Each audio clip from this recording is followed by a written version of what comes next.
In this video, I'm going to talk about the Bayesian interpretation of weight penalties. In the full Bayesian approach, we try to compute the posterior probability of every possible setting of the parameters of a model.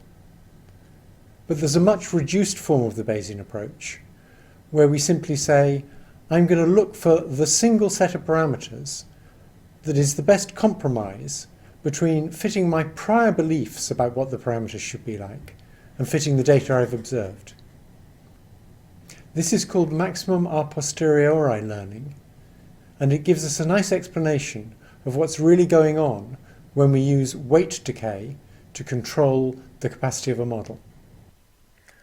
I'm now going to talk a bit about what's really going on when we minimize a squared error during supervised maximum likelihood learning. Finding the weight vector that minimizes the squared residuals, that is, the differences between the target value and the value predicted by the net, is equivalent to finding a weight vector that maximizes the log probability density of the correct answer. In order to see this equivalence, we have to assume that the correct answer is produced by adding Gaussian noise to the output of the neural net. So the idea is we make a prediction by first running the neural net on the input to get the output, and then adding some Gaussian noise, and then we ask, what's the probability that when we do that, we get the correct answer? So the model's output is the center of a Gaussian, and what we're interested in is having the target value have high probability under that Gaussian, because the probability of producing the value t, given that the network gives an output of y, is just the probability density of t under a Gaussian centered at y.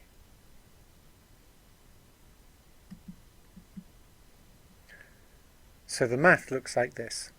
Let's suppose that the output of the neural net on training case C is yc, and this output is produced by applying the weights w to the input c. The probability that we'll get the correct target value when we add Gaussian noise to that output yc is given by a Gaussian centered on yc. So we're interested in the probability density of the target value under a Gaussian centered at the output of the neural net. And on the right here, we have that Gaussian distribution with mean yc. We also have to assume some variance, and that variance will be important later.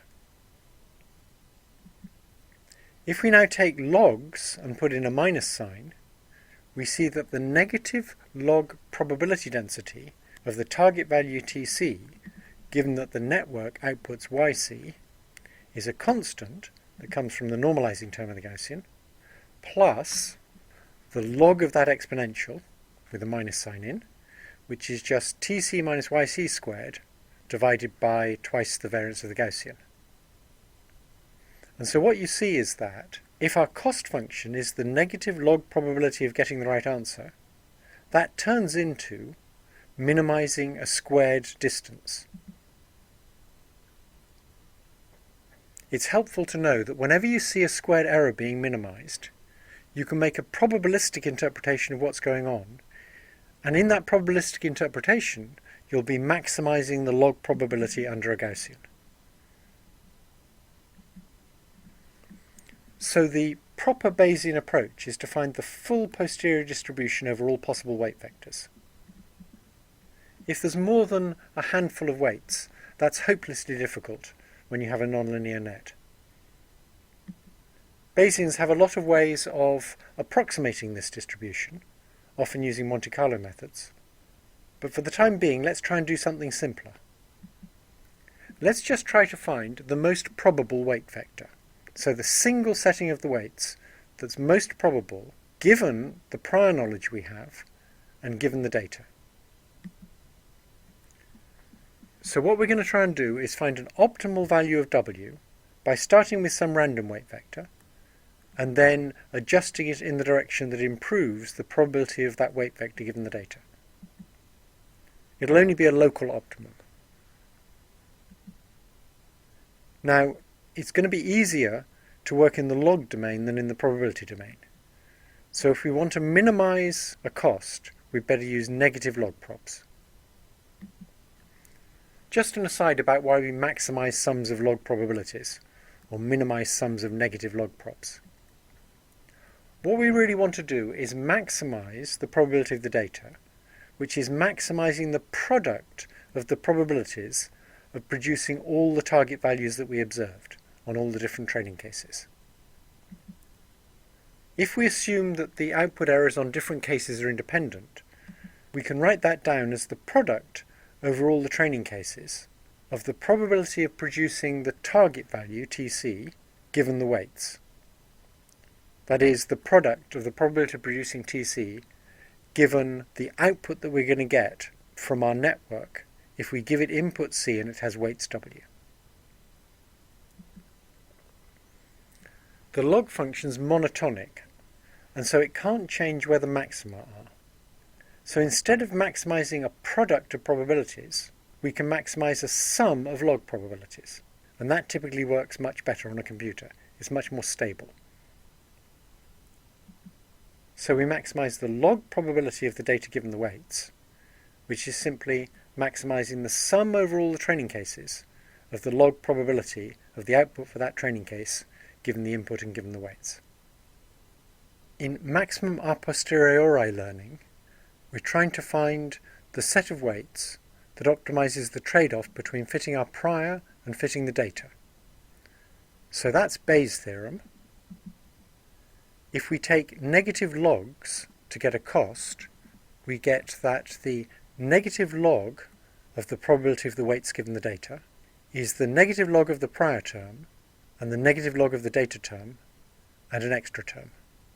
So that last extra term is an integral over all possible weight vectors, and so that doesn't affect W, so we can ignore it when we're optimizing W.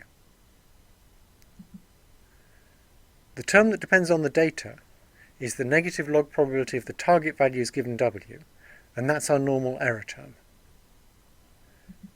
And then the term that only depends on W is the negative log probability of W under its prior.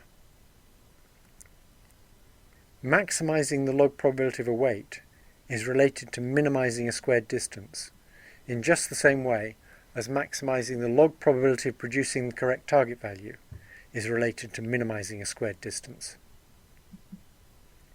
So minimizing the squared weights is equivalent to maximizing the log probability of the weights under a zero mean Gaussian prior. So here's a Gaussian. It's got a mean at 0, and we want to maximize the probability of the weights, or the log probability of the weights. And to do that, we obviously want W to be close to the mean 0. The equation for the Gaussian is just like this, where the mean is 0, so we don't have to put it in. And the log probability of W is then the squared weights scaled by twice the variance, plus a constant that comes from the normalizing term of the Gaussian, and isn't affected when we change W. So finally we can get to the Bayesian interpretation of weight decay, or weight penalties. We're trying to minimize the negative log probability of the weights given the data, and that involves minimizing a term that depends on both the data and the weights, namely how well we fit the targets, and a term that depends only on the weights. Is derived from the log probability of the data given the weights, which if we assume Gaussian noise is added to the output of the model to make the prediction, then that log probability is the squared distance between the output of the net and the target value scaled by twice the variance of that Gaussian noise. Similarly, if we assume we have a Gaussian prior for the weights, the log probability of a weight under the prior is the squared value of that weight scaled by twice the variance of the Gaussian prior. So now let's take that equation and multiply through by 2 sigma squared d. So we get a new cost function, and the first term, when we multiply through, turns into simply the sum over all the training cases of the squared difference between the output of the net and the target, That's the squared error that we typically minimize in a neural net. The second term now becomes the ratio of two variances times the sum of the squares of the weights. And so what you see is the ratio of those two variances is exactly the weight penalty. So we initially thought of weight penalties as just a number you make up to try and make things work better, where you fix the value of the weight penalty by using a validation set. But now we see that if we make this Gaussian interpretation, where we have a Gaussian prior and we have a Gaussian model of the relation of the output of the net to the target, then the weight penalty is determined by the variances of those Gaussians. It's just the ratio of those variances. It's not an arbitrary thing at all within this framework.